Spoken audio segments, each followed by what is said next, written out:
Hi friends, ಎಲ್ರಿಗೂ ನಮಸ್ಕಾರ. Welcome back to my YouTube channel. ಎಲ್ಲರೂ ಹೇಗಿದ್ದೀರಾ?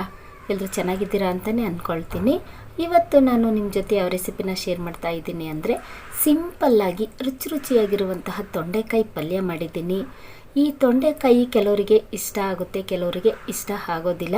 ಈ ತೊಂಡೆಕಾಯಿಂದ ನಮ್ಮ ಆರೋಗ್ಯಕ್ಕೆ ಎಷ್ಟು ಲಾಭಗಳಿದೆ ಅನ್ನೋದು ಪ್ರತಿಯೊಬ್ಬರಿಗೂ ಸಹ ಗೊತ್ತಿರುತ್ತೆ. ಆದರೆ ಕೆಲವರಿಗೆ ಗೊತ್ತಿರೋದಿಲ್ಲ. ಗೊತ್ತಿಲ್ಲದೆ ಇರೋರು ದಯವಿಟ್ಟು ಇವತ್ತೇ ಗೂಗಲ್ನಲ್ಲಿ ಸರ್ಚ್ ಮಾಡಿ ನೋಡಿ. ಇದರಿಂದ ನಮಗೆ ಎಷ್ಟೆಲ್ಲ ಲಾಭಗಳಿದೆ ಅನ್ನೋದು ಗೊತ್ತಾಗುತ್ತೆ. ಈ ತೊಂಡೆಕಾಯಿನ ನಾನು ಈ ಥರ ಪಲ್ಯ ಮಾಡಿದ್ದೀನಿ. ಈ ತೊಂಡೆಕಾಯಿ ಪಲ್ಯನ ನಾವು ಯಾವುದ್ರ ಜೊತೆ ಬೇಕಾದ್ರೂ ತಿನ್ನಬಹುದು. ರೊಟ್ಟಿ, ದೋಸೆ, ಪೂರಿ, ಚಪಾತಿ ಜೊತೆ ತಿನ್ನೋದಕ್ಕೂ ಅಷ್ಟೇ ಚೆನ್ನಾಗಿರುತ್ತೆ. ಮತ್ತು ಊಟದ ಜೊತೆ ನೆಂಚ್ಕೊಂಡು ಊಟ ಮಾಡೋದಕ್ಕಂತೂ ಅಷ್ಟು ರುಚಿಯಾಗಿರುತ್ತೆ.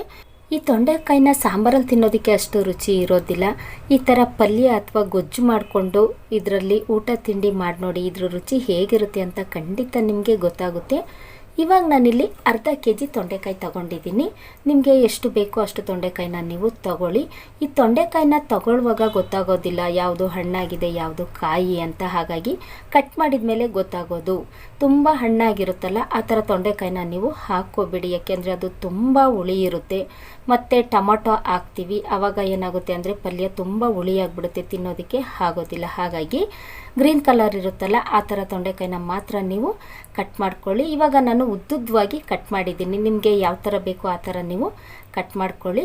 ಇವಾಗ ಸ್ಟವ್ ಮೇಲೆ ಒಂದು ಬಾಣಲೆ ಇಟ್ಟು ಅದರಲ್ಲಿ ಒಂದು 3ರಿಂದ 4 ಸ್ಪೂನ್ ಆಗುವಷ್ಟು ಎಣ್ಣೆ ಹಾಕ್ತಾ ಇದ್ದೀನಿ. ಎಣ್ಣೆ ಬಿಸಿಯಾದ ನಂತರ ನಾನಿಲ್ಲಿ ಅರ್ಧ ಸ್ಪೂನ್ ಸಾಸಿವೆ, ಅರ್ಧ ಸ್ಪೂನ್ ಜೀರಿಗೆ ಹಾಕ್ತಾ ಇದ್ದೀನಿ. ಸಾಸಿವೆ ಮತ್ತು ಜೀರಿಗೆ ಇವೆರಡು ಎಣ್ಣೆಯಲ್ಲಿ ಚೆನ್ನಾಗಿ ಚಿಟಪಟ ಅಂತ ಸಿಡಿಬೇಕು. ಅದಾದ ನಂತರ ನಾನಿಲ್ಲಿ ಮೀಡಿಯಮ್ ಸೈಜ್ ಒಂದು 2ರಿಂದ 3 ಈರುಳ್ಳಿನ ಈ ಥರ ಚಿಕ್ಕದಾಗಿ ಕಟ್ ಮಾಡಿ ಹಾಕ್ತಾ ಇದ್ದೀನಿ. ಅದ್ರ ಜೊತೆಗೆ ಸ್ವಲ್ಪ ಕರಿಬೇವು, ಒಂದು 2 ಸ್ಪೂನ್ ಆಗುವಷ್ಟು ಕಡಲೆಬೇಳೆ ಹಾಕ್ತಾ ಇದ್ದೀನಿ. ಈ ಪಲ್ಯಕ್ಕೆ ಕಡಲೆಬೇಳೆ ಹಾಕಿದರೆ ಚೆನ್ನಾಗಿರುತ್ತೆ. ಹಾಗಾಗಿ 2 ಸ್ಪೂನ್ ಆಗೋಷ್ಟು ಮಾತ್ರ ಕಡಲೆಬೇಳೆ ಹಾಕ್ತಾ ಇದ್ದೀನಿ. ನಿಮಗೆ ಬೇಕು ಅಂದರೆ ಹಾಕ್ಕೊಳ್ಳಿ, ಬೇಡ ಅಂದರೆ ಅದನ್ನು ಸ್ಕಿಪ್ ಮಾಡಿ. ಇವೆಲ್ಲವನ್ನು ಚೆನ್ನಾಗಿ ಎಣ್ಣೆಯಲ್ಲಿ ಹುರಿತಾ ಇದ್ದೀನಿ. ಅದಾದ ನಂತರ ನಾನಿಲ್ಲಿ 1 ಸ್ಪೂನ್ ಶುಂಠಿ ಬೆಳ್ಳುಳ್ಳಿ ಪೇಸ್ಟ್ ಹಾಕ್ತಾ ಇದ್ದೀನಿ. ನಿಮಗೆ ಶುಂಠಿ ಬೆಳ್ಳುಳ್ಳಿ ಪೇಸ್ಟ್ ಇಲ್ಲ ಅಂದರೆ ನೀವು ಶುಂಠಿ ಮತ್ತು ಬೆಳ್ಳುಳ್ಳಿನ ಜಜ್ಜಿನೂ ಸಹ ಹಾಕ್ಕೋಬಹುದು. ಮತ್ತು ಅಂಗಡಿಗಳಲ್ಲಿ 10 ರೂಪಾಯಿ ಕೊಟ್ಟರೆ ಸಿಗುತ್ತೆ ಒಂದು ಪ್ಯಾಕೆಟು ಶುಂಠಿ ಬೆಳ್ಳುಳ್ಳಿ ಪೇಸ್ಟು, ಅದನ್ನು ಸಹ ನೀವು ಹಾಕ್ಕೋಬಹುದು. ಇವಾಗ ಮೀಡಿಯಮ್ ಸೈಜ್ 2 ಟೊಮೊಟೊನ ಚಿಕ್ಕದಾಗಿ ಕಟ್ ಮಾಡಿ ಹಾಕ್ತಾ ಇದ್ದೀನಿ. ತೊಂಡೆಕಾಯಿ ಸ್ವಲ್ಪ ಹುಳಿ ಇರೋದ್ರಿಂದ ಟೊಮೊಟೊನ 2 ಹಾಕ್ತಾ ಇದ್ದೀನಿ. ನೀವು ಟೊಮೊಟೊನ ನೋಡಿಕೊಂಡು ಹಾಕ್ಕೊಳ್ಳಿ. ಅದಾದ ನಂತರ ನಾನಿಲ್ಲಿ 2 ಸ್ಪೂನ್ ಅಚ್ಚ ಖಾರದ ಪುಡಿ ಹಾಕ್ತಾ ಇದ್ದೀನಿ.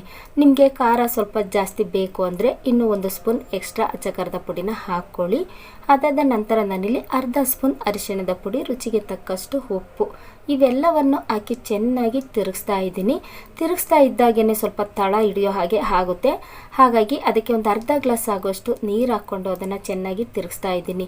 ನೀರು ಹಾಕ್ತೇನೆ ಹಾಗೆ ತಿರುಗಿಸಿದ್ವು ಅಂದರೆ ಬೇಗ ತಳ ಹಿಡಿದ್ಬಿಡುತ್ತೆ, ಸೀದೋಗಿರೋ ವಾಸನೆ ಬಂದುಬಿಡುತ್ತೆ. ಹಾಗಾಗಿ ಇವಾಗ ಒಂದು ಅರ್ಧ ಗ್ಲಾಸ್ ಆಗೋಷ್ಟು ನೀರು ಹಾಕಿ ಅದನ್ನು ಚೆನ್ನಾಗಿ ತಿರುಗಿಸ್ತಾ ಇದ್ದೀನಿ. ಇವಾಗ ನೋಡಿ ಗ್ರೇವಿ ಥರ ಆಯಿತು. ಟೊಮೊಟೊ ಸ್ವಲ್ಪ ಸ್ಮ್ಯಾಶ್ ಆಗಿದೆ. ಅದಾದ ನಂತರ ನಾನಿಲ್ಲಿ ಕಟ್ ಮಾಡಿ ತೊಳೆದಿಟ್ಕೊಂಡಿರುವಂತಹ ತೊಂಡೆಕಾಯಿನ ಇದರಲ್ಲಿ ಹಾಕ್ತಾ ಇದ್ದೀನಿ. ನಿಮಗೆ ಯಾವ ಥರ ಬೇಕು ಆ ಥರ ನೀವು ಕಟ್ ಮಾಡ್ಕೊಳ್ಳಿ, ಆದರೆ ನಾನಿಲ್ಲಿ ಉದ್ದುದ್ದವಾಗಿ ಕಟ್ ಮಾಡಿದ್ದೀನಿ. ಇವಾಗ ಅಷ್ಟು ತೊಂಡೆಕಾಯಿನ ಹಾಕಿ ಅದರಲ್ಲಿ ಚೆನ್ನಾಗಿ ತಿರುಗಿಸ್ತಾ ಇದ್ದೀನಿ. ಮಸಾಲೆ ಎಲ್ಲ ಕಡೆನೂ ಹಿಡಿಬೇಕು. ಹಾಗಾಗಿ ಅದನ್ನು ಚೆನ್ನಾಗಿ ತಿರುಗಿಸ್ತಾ ಇದ್ದೀನಿ. ಇದಕ್ಕೆ ಮತ್ತೆ ಒಂದು 2 ಗ್ಲಾಸ್ ಆಗೋಷ್ಟು ನೀರು ಹಾಕ್ತಾ ಇದ್ದೀನಿ, ಏಕೆಂದರೆ ತೊಂಡೆಕಾಯಿ ಇವಾಗ ಚೆನ್ನಾಗಿ ಬೇಯಬೇಕು. ಹಾಗಾಗಿ ಒಂದು 2 ಗ್ಲಾಸ್ ನೀರು ಹಾಕಿ ಅದನ್ನು ಚೆನ್ನಾಗಿ ತಿರುಗಿಸಿ ಇದಕ್ಕೆ ಒಂದು ಪ್ಲೇಟ್ ಮುಚ್ಚಿ ಒಂದು 10 ನಿಮಿಷಗಳ ಕಾಲ ಹಾಗೆ ಬೇಯೋದಕ್ಕೆ ಬಿಡ್ತಾ ಇದ್ದೀನಿ. 10 ನಿಮಿಷ ಬೇಯಿಸ್ಕೊಂಡ್ರೆ ಸಾಕು, ತೊಂಡೆಕಾಯಿ ತುಂಬ ಚೆನ್ನಾಗಿ ಬೆಂದ್ಬಿಡುತ್ತೆ. ಹಾಗಾಗಿ ಇವಾಗ 10 ನಿಮಿಷ ಆಗಿದೆ. ಪ್ಲೇಟ್ ತೆಗೆದು ತೋರಿಸ್ತಾ ಇದ್ದೀನಿ ನೋಡಿ, ಚೆನ್ನಾಗಿ ಕುದಿ ಬರ್ತಾ ಇದೆ. ಮತ್ತು ಸ್ಮೆಲ್ಲು ಅಷ್ಟೇ ಚೆನ್ನಾಗಿ ಘಮ್ ಅಂತ ಬರ್ತಾ ಇದೆ. ಇವಾಗ ಇದಕ್ಕೆ ಅರ್ಧ ಭಾಗ ತೆಂಗಿನಕಾಯಿ ತುರಿ ಹಾಕ್ತಾ ಇದ್ದೀನಿ. ನೀವು ಕೊಬ್ಬರಿ ತುರಿನೂ ಸಹ ಹಾಕ್ಕೋಬಹುದು, ಆದರೆ ನಾನಿಲ್ಲಿ ತೆಂಗಿನಕಾಯಿ ತುರಿ ಹಾಕ್ತಾ ಇದ್ದೀನಿ. ಅದ್ರ ಜೊತೆಗೆ ಸ್ವಲ್ಪ ಕೊತ್ತಂಬರಿ ಹಾಕಿ ಚೆನ್ನಾಗಿ ತಿರುಗಿಸ್ತಾ ಇದ್ದೀನಿ.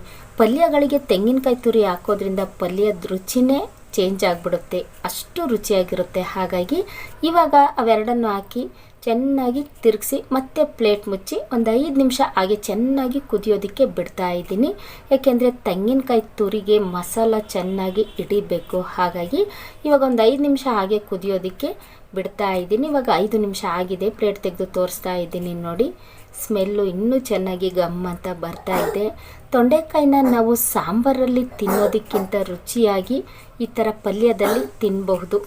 ಏಕೆಂದರೆ ಉಪ್ಪು ಹುಳಿ ಖಾರ ಎಲ್ಲ ತೊಂಡೆಕಾಯಿಗೆ ಅಷ್ಟು ಚೆನ್ನಾಗಿ ಅಂಟ್ಕೊಂಡಿರುತ್ತೆ. ಹಾಗಾಗಿ ಇವಾಗ ತೊಂಡೆಕಾಯಿ ಪಲ್ಯ ಸೂಪರಾಗಿ ರೆಡಿಯಾಗಿದೆ. ಈ ಪಲ್ಯನ ನಾವು ಯಾವುದ್ರ ಜೊತೆ ಬೇಕಾದ್ರೂ ತಿನ್ನಬಹುದು. ರೊಟ್ಟಿ, ದೋಸೆ, ಪೂರಿ, ಚಪಾತಿ ಮತ್ತು ಊಟ ಮಾಡೋದಕ್ಕೂ ಸಹ ಅಷ್ಟೇ ರುಚಿಯಾಗಿರುತ್ತೆ.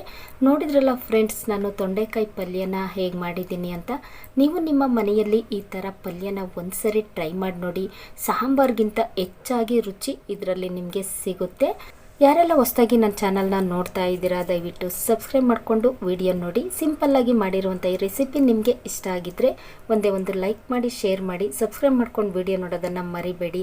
ಮತ್ತು ನಿಮ್ಮವರಿಗೂ ಸಹ ಈ ವಿಡಿಯೋನ ಶೇರ್ ಮಾಡೋದನ್ನು ಮರಿಬೇಡಿ.